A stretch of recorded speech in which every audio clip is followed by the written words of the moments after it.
Vamos lá, gente. Hoje, aula de língua portuguesa. Aqui. Hoje vamos botar para quebrar, tá? Aqui, página... Cadê a página aqui? 72, a cigarra e as formigas. Antes de começar, eu queria pedir para vocês para reservarem este livro aqui, ó. Tá? Livro de matemática que a gente estava esquecido dele. Então, vamos voltar a ele, porque agora a gente terminou o EMAI. Então, a gente volta para o de matemática um pouquinho antes de começar o EMAI volume 2, que vocês vão buscar logo na escola, tá? Então, aqui, ó. Esse daqui é um textinho um pouquinho diferente. Olha lá. Você vai ler um trecho de um texto dramático. É uma adaptação feita pela professora Janaína Rousseff e por seus alunos, com base em uma fábula de Monteiro Lobato.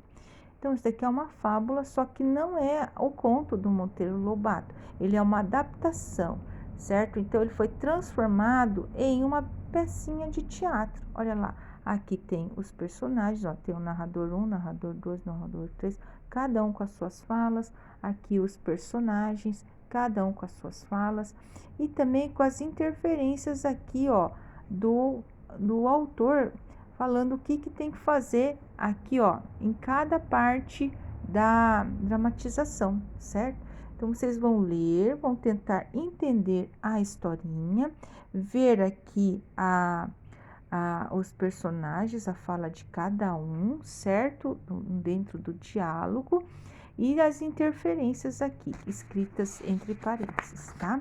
Depois disso, você vem para a página 74 e vão responder, de acordo com o texto, essas 3 perguntinhas aqui. Só que aqui não tem espaço. Então, como sempre, vocês vão lá no caderninho e vão escrever lá tudo de bonitinho, ó lá, né?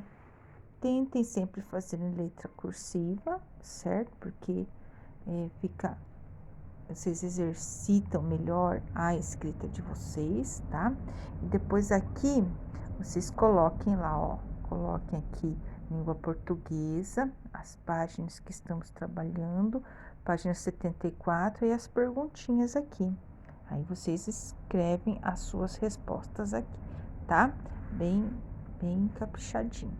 Depois disso, você continua aqui, ó, tem uma pequena parte informativa, uma introdução aqui, ó.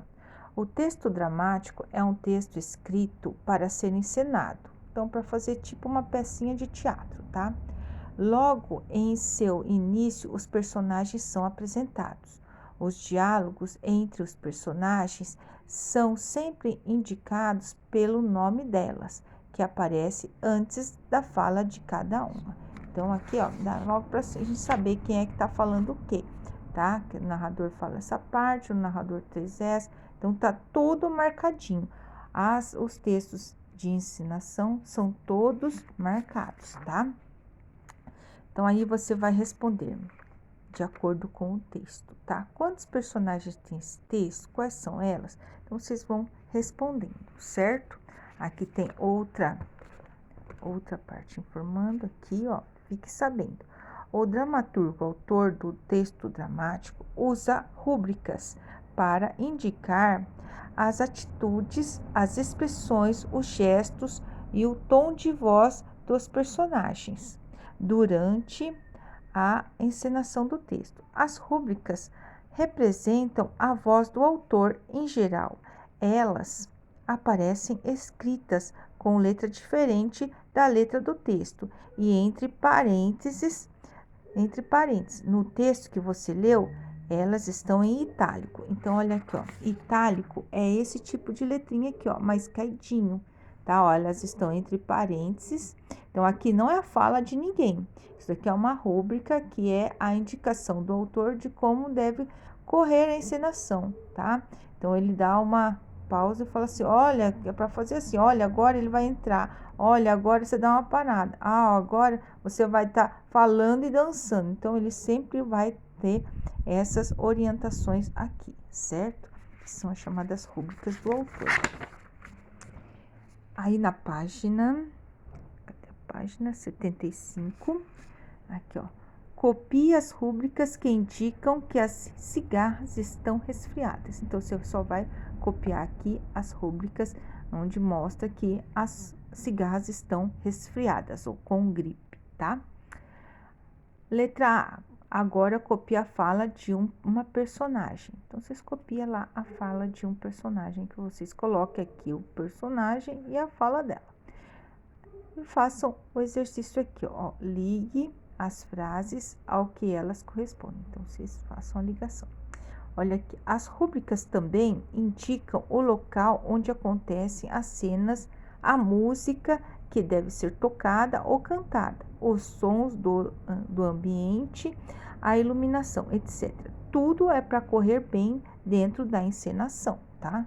Tudo bem orientadinho, bem explicadinho, porque senão não dá certo, tá? Não é só uma leitura. Esses textos de encenação dramáticos, eles têm que ter toda a orientação para que corra bem ali o teatro, porque senão não dá certo, tá? Aí vocês respondam, esse daqui é só para marcar um xizinho, tá? Prestem bem atenção e respondam esta pergunta aqui. Por que as cigarras foram pedir ajuda para as formigas?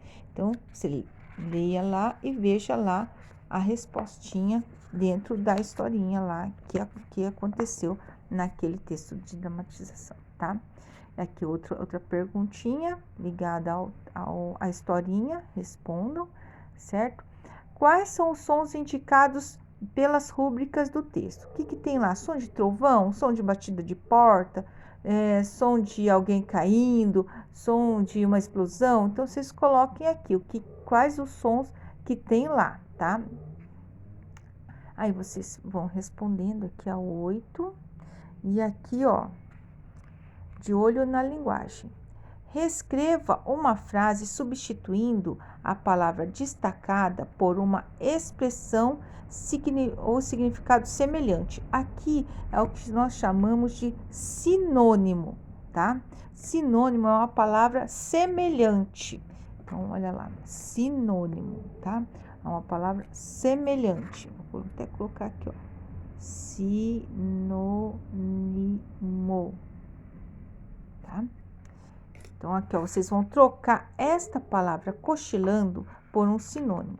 Os animais todos, arrepiados, passavam o dia cochilando nas tocas. Então, vocês vão escrever aqui, os animais todos, vírgula, arrepiados, vírgula, passavam o dia, o quê? Qual que é uma palavra semelhante a cochilando? Depois termine nas tocas, tá? Então, só substituam e copiam o resto da frase. Nestas frases, há duas palavras destacadas. Você sabe por quê? Olha aqui, ó. Formiguinhas 1 e 3 jogam videogame. Esta palavra que está escrito em itálico, por que ela está escrito diferente? Estávamos ensaiando o nosso show. Olha aqui de novo. Por que essas duas palavras estão escritas diferente? Você sabe? Né? Vamos ver se a sua resposta que você está pensando é a mesma que a minha. Elas estão escritas diferentes porque elas estão escritas em outra língua e não no português. Elas estão escritas em inglês, tá? Videogame e show são palavras em inglês. Quando você vai colocar palavras de outro idioma no seu texto, você também tem que ou escrever diferente, se for digitado aqui em itálico, ou se for escrito em letra de mão, você grifa embaixo, para dar um destaque de que elas não são expressões na nossa língua, tá? Isso daqui é importante em todos os textos que a gente for escrever, por exemplo, no jornal, na revista, ou mesmo no livro, tá? Então, é importante estar destacando as palavras em idioma estrangeiro. Observe a expressão destacada nesta frase. Entre que aqui vocês terão cama e mesa durante todo o mau tempo. O que significa no texto a expressão ter cama e mesa? Olha aqui, cama e mesa. O que é? Que eles vão ter a cama e a mesa lá para eles? Não, cama e mesa quer dizer que eles vão ter pouso, vão poder dormir ali, ó. Cama para dormir e mesa para comer, eles vão ter comida lá, certo? Então, às vezes, cama, mesa e banho, quer dizer, vão ter pouso completo. Vai ter cama para dormir, mesa para comer, a refeição e vão ter também o banho, tá? Então, às vezes, as palavras indicam uma situação e não só o sentido da palavra mesmo, tá? E aqui vocês vão fazer na próxima aula, tá? Então, até a página 76, tá bom?